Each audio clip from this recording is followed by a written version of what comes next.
Parce que si vous donnez rendez-vous au McDonald's... Eh bien salut à tous, c'est Mathis et on se retrouve aujourd'hui pour une nouvelle vidéo en compagnie de Gauthier. Salut à tous. Alors dans cette vidéo, qu'est-ce qu'on va faire? On va vous expliquer en fait, est-ce qu'il faut acheter un PC gamer d'occasion ou pas. On parle souvent du marché d'occasion sur notre chaîne à travers des vidéos comme le meilleur PC sur le bon coin ainsi que les pires PC. Et ici c'est vraiment une vidéo récapitulative dans laquelle on va vraiment trancher, voilà, est-ce qu'il faut faire ou est-ce qu'il faut pas le faire, quand est-ce qu'il faut faire et quand est-ce qu'il ne faut pas le faire. C'est parti.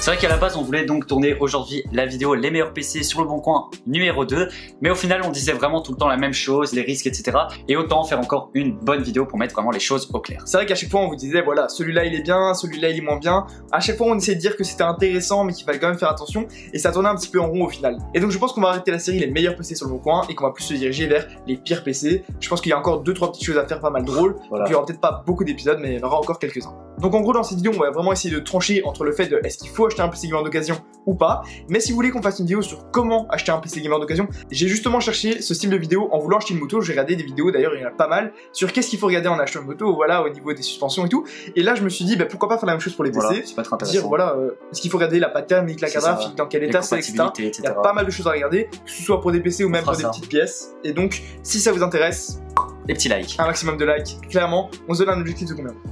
Allez, 3000 likes, ok, s'il y a 3000 likes sur cette vidéo, c'est quand même pas mal énorme, mais c'est pas grave, c'est Gauthier qui assume. Je tente. S'il y a 3000 likes sur cette vidéo, on fera un épisode comment choisir, on fera vraiment le plus complètement possible, pour éviter que vous fassiez des erreurs en achetant par la suite d'occasion sous nos conseils, voilà. Et donc la question c'est vraiment, faut-il acheter un PC gamer en occasion?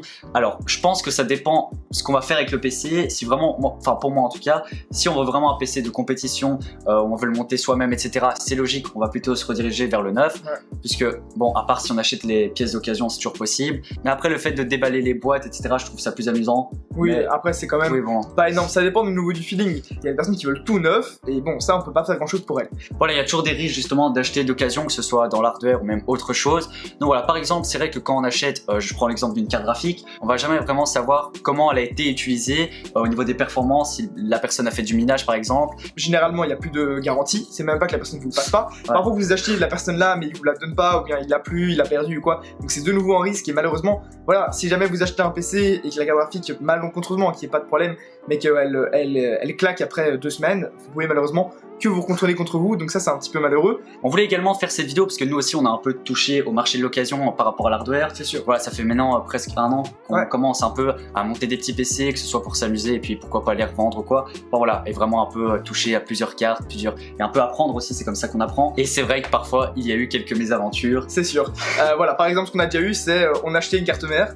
Donc justement là on a fait un peu l'erreur de donner un point de rendez-vous à quelqu'un. Parce que c'est vrai que si voilà vous donnez rendez-vous au McDo, c'est pas super facile pour réussir à retrouver la personne par la suite. Voilà. Et parfois il y a des personnes qui sont très honnêtes, il n'y a pas de souci, il y a beaucoup de personnes bien qui vendent d'occasion.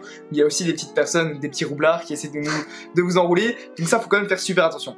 Nous ce qu'on avait fait là c'est qu'on l'avait acheté sans la tester. Donc de nouveau pas très bonne idée non plus. On achète, c'était carte mère processeur, ouais c'est ça. Un bail comme ça.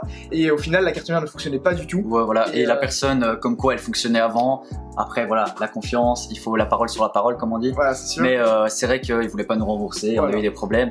Et donc voilà, faites attention aussi, on vous le dira, regardez les avis du vendeur, c'est vrai que ça existe, que ce soit sur le bon coin, deuxième main. C'est vraiment du qui tout double, soit vous arrivez à avoir un truc vraiment qui est bien, vous l'achetez, vous faites une bonne affaire, ça fonctionne bien, vous le gardez, vous pouvez même le revendre par la suite.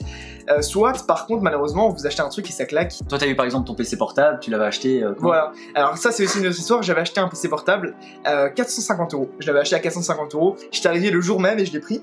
Et pour tout vous dire, je l'ai revendu 1 an après. C'est avec ce PC là que j'ai vraiment commencé la chaîne, à faire tous les montages et tout. Pendant 1 an, je l'ai utilisé à fond, alors que bon, un PC portable, surtout de cette marque là, c'est pas top pour le montage à la base. Voilà. J'ai utilisé 1 an à fond et je l'ai revendu 500 € après. Et vraiment, c'était clairement une bonne affaire quoi. Il y a des gens qui vendent des choses neuves, ça existe, ou bien très peu usées. Nous par exemple, il y a certaines choses qu'on teste sur la chaîne, qu'on utilise un tout petit peu comme... il y a beaucoup de choses qu'on garde, malheureusement on peut pas tout garder. Si on a déjà testé 3 ou 4 chaises gamer, il y en a qu'on a revendu d'occasion, voilà, et on les revend à des très bons prix parce que notre but, nous on les teste sur la chaîne et puis de temps en temps on en revend une ou quoi. C'est aussi grâce à ça qu'on peut voilà, investir dans du matériel après pour la chaîne. La caméra elle est pas arrivée toute seule. Et pourquoi vraiment on voulait faire cette vidéo PC gamer? Parce que voilà, il y a vraiment moyen de faire des bonnes affaires. On retrouve par exemple des cartes graphiques assez anciennes qui sont toujours aussi performantes, qui vont faire tourner par exemple Fortnite, qu'on peut plus retrouver sur Amazon à un tel prix. Et c'est ça qui est intéressant justement dans l'hardware, c'est qu'on peut vraiment retrouver des composants à des prix très bas et qui sont encore au goût du jour, tout simplement. Alors je vais la chercher, bougez pas. Donc là pour tout vous dire, cette carte ici on l'a achetée d'occasion. Voilà, regardez-la. Voilà, l'état est juste magnifique. Vous la reconnaissez, c'est de chez MSI et c'est une GTX 970. On l'a acheté 140 €. Et partout, hein, on en trouve plein, des 970. C'est vraiment genre la carte qu'on peut conseiller et qu'on retrouve en occasion facilement. Ouais. Au niveau des performances, c'est plutôt intéressant. C'est quoi? C'était un peu 1060. Ouais, à peu près comme 1063 Go. Les gens, voilà, ils voient 1060, 1050. En occasion, ça restera toujours cher. Et c'est ça qui est intéressant, c'est voilà, une 970 par exemple ici. Pour combien? 140 €, c'est donné. Hein. Alors, est-ce qu'il y a que la carte graphique qui est intéressante? Il y a aussi les processeurs. Alors, ce qu'on recommande généralement pour les processeurs, faites attention. Les trop vieux processeurs par rapport aux cartes graphiques, voilà, les performances, ça va, les button lock, c'est vraiment pas intéressant. Les Intel Core 2 Duo, les Q6600, tout ça, laissez tomber. C'est vraiment. Pour le gaming, c'est vraiment de la merde quoi. Essayez de trouver des quad-cœurs. Nous on en avait déjà parlé, hein. Tout ce qui est 4ème génération, c'est super, c'est des petits bijoux. Les cartes mères coûtent pas trop cher, etc. Ça chauffe pas trop, c'est vraiment super. 3ème génération, allez, ça passe encore. Ça passe. Mais c'est pas ouf quoi. 2ème génération, on vous déconseille. Les i5, ça peut passer, mais les i3, vous oubliez directement. i5 de 2ème génération, ça peut passer très bien. Il y a également des choses bien plus vieilles qui peuvent être tout aussi intéressantes. Au niveau des processeurs, c'est des vieux Xeon. Donc les Xeon, c'est des processeurs à la base serveur. Et il y avait des benchmarks face à un i7 7700K. C'est vrai. Et c'était quasiment les mêmes performances. À 5-6 FPS de différence. Alors qu'il y en a un qui vaut 400 € et l'autre il en vaut 170. Je vous laisserai en description des benchmarks. C'est dans le groupe donc avec les modérateurs Facebook qu'on m'avait envoyé ça. Super intéressant. Donc là de nouveau, faire un petit peu vos recherches et il y a moyen de trouver des choses vraiment excellentes. Voilà, et aussi moi je tenais à dire au niveau de la RAM, alors généralement ce qui se passe au niveau de la RAM, c'est à partir du moment où la personne a acheté sa RAM, on va dire elle l'a acheté il y a 6 mois, elle a peut-être acheté 60 € et donc elle se dit, elle sait pas que le prix de la RAM a changé, et donc elle se dit je vais la vendre à 40 €.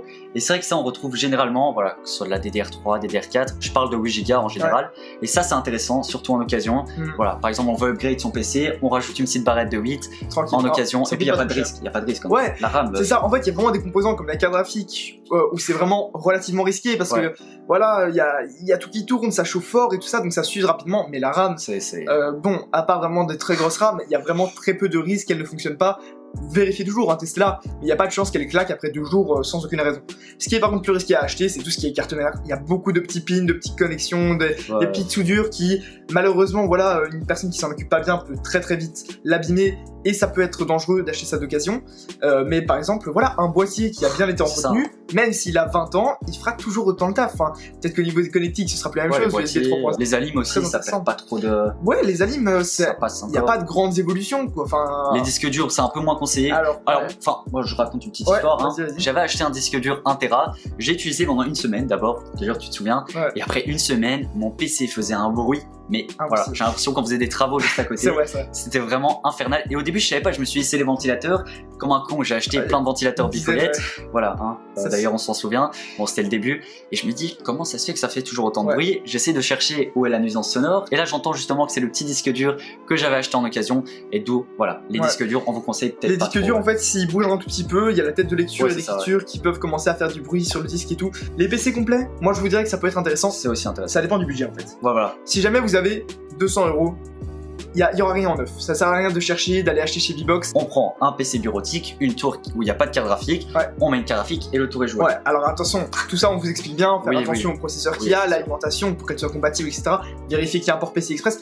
De toute manière, on vous renvoie vers ces vidéos-là. On fait une petite notation. On a fait un PC à 100, 200 et 250. Si vous avez 1000, 2000 €, j'ai envie de vous dire, allez en neuf quoi. Voilà. Après, on peut toujours acheter des composants neufs et mettre de l'occasion. Upgrade par la suite. Mais c'est vrai qu'à partir du moment où on dépasse un budget 1000, 2000 €, achetons en occasion. Moi personnellement, j'ai jamais acheté quelque chose à plus de 2000 € en occasion. Vraiment, ça devient risqué parce que ça commence à être des sommes d'argent assez conséquentes. Acheter du neuf, au final, vous y retrouverez également. On a un peu fait le tour au final. Acheter un PC complet directement d'occasion, ça peut être intéressant. Acheter pièce par pièce aussi. Et voilà, comme on vous a dit, il y a des risques et il faut faire vraiment attention. C'est déjà la fin de cette vidéo. Ouais, on espère en tout cas qu'elle vous aura plu. Si c'est le cas, le petit like, c'est sûr. Et puis vous abonner, Facebook, Twitter, tout ça en description. On vous dit à la prochaine. Allez. Allez, à plus.